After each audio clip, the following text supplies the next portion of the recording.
যেতে পারলো না, কারণ ওর নাকি হঠাৎ শরীর খারাপ করছিল। খেলা জমে উঠেছিল, কিন্তু তারপরে অভিকে খুঁজে পাওয়া গেল না। আমরা ভাবলাম হয়তো ও মজা করছে, কিন্তু অনেক সময় পেরিয়ে গেলেও ওকে খুঁজে পাওয়া যায় না। চারপাশের অস্বাভাবিক নিস্তব্ধতা, একে একে সোহিনী ও রাহুল নিখোঁজ হয়ে যায়।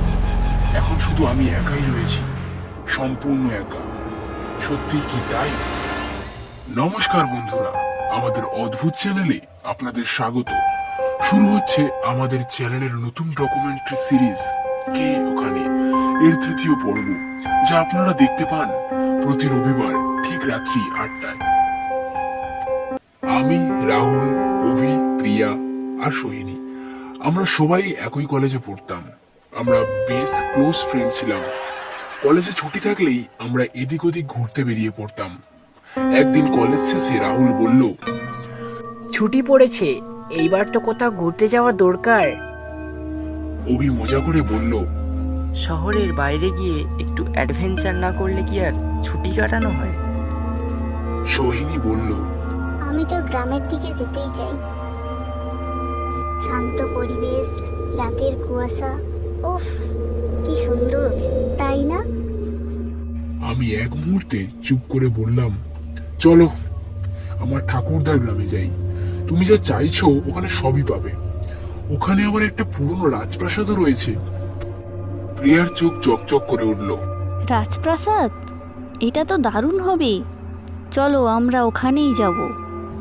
সবাই প্রিয়ার সাথে একমত হলো, কিন্তু আমি চুপ ছিলাম। আমি জানতাম রাজপ্রাসাদটা অতটাও দারুণ ছিল না। রাজা ও তার রানীর অস্বাভাবিক মৃত্যুর পর ওই প্রাসাদে অনেক ঘটনাই ঘটেছে। গ্রামের লোকেরা ওই প্রাসাদটাকে রীতিমতো ভয় পেত। পরদিন সকালে আমরা কলেজের সামনে থেকে একটি বাস ধরে রওনা দিলাম। সারা রাস্তা ধরে বন্ধুরা কেউ গল্প করছিল, কেউ বা গান শুনছিল। আমি পুরো ড্রাইভারের সঙ্গে কথা বলছিলাম, কিন্তু প্রাসাদের নাম শুনতেই ড্রাইভারের মুখটা যেন ফ্যাকাশে হয়ে গেল। ওখানে রাতের বেলা যাবেন না, কে বলতে পারে হয়তো আর কখনো দিনের আলো দেখতে পেলেন না। আমরা সবাই অবাক হয়ে তার দিকে তাকালাম, কিন্তু ড্রাইভার আর কিছু বলল না। গ্রামে পৌঁছে আমরা প্রথমে ঠাকুরদার পুরনো বাড়িতে উঠলাম।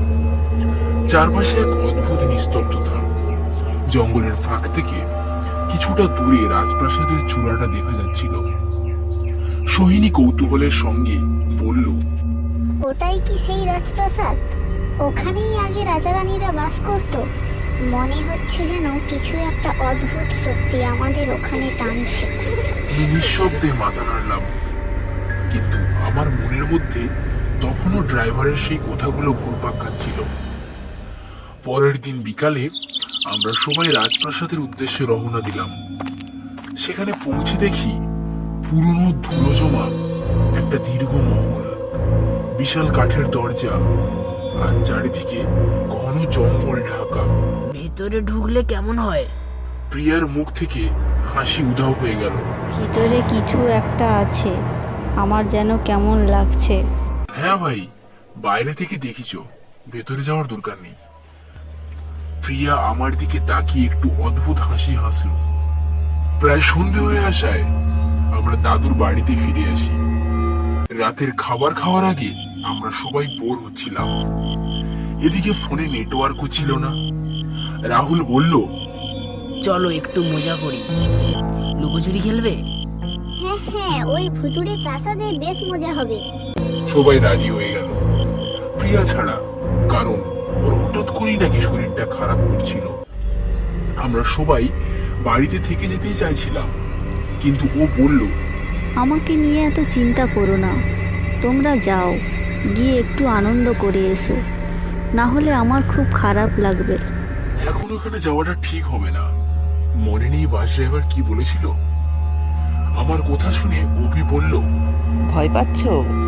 ভূতের ভয়? হা হা হা। সবাই আমাকে নিয়ে মজা করছিল। বাধ্য হয়ে আমাকে রাজি হতেই হলো। এরপরে নিয়ম ঠিক হলো, একজন খুঁজবে আর বাকিরা লুকিয়ে পড়বে। ঘন অন্ধকারে আমরা নিজেদের মোবাইলের ফ্ল্যাশ আলো জ্বালিয়ে প্রাসাদে প্রবেশ করলাম। ঘড়িতে তখন রাত 8টা। খেলা শুরু হলো। অভি প্রথমে খুঁজছিল। আমি মহারাজার ঘরের দিকে গেলাম আর সোহিনী দরবার হলের দিকে গেল।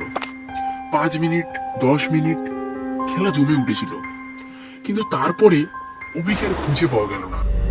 আমরা ভাবলাম হয়তো মজা করছে, কিন্তু প্রায় আধ ঘন্টা পেরিয়ে গেল, অভির কোনো সাড়া নেই। আমরা সবাই অভিকে খুঁজতে শুরু করলাম। তারপরে হঠাৎ সোহিনীও নিখোঁজ হয়ে যায়। আমি আর রাহুল একসাথে ছিলাম। আমরা চিৎকার করে ডাকতে লাগলাম, অভি! সোহিনী, কোথায় তোরা? কিন্তু কোনো উত্তর নেই। চারপাশে অস্বাভাবিক নিস্তব্ধতা। রাহুল ফিসফিস করে বলল, বিষয়টা ভালো লাগছে না রে, চল ফিরে যাই। আমি কিন্তু ওদেরকে ছেড়ে এক পাও নড়তাম না। হঠাৎ আমাদের পেছন থেকে কেউ এসে রাহুলকে টেনে নিয়ে যেতে লাগলো। আমি চিৎকার করতে লাগলাম, রাহুল, রাহুল! তুমি পালাও অভিষেক, তুমি পালাও।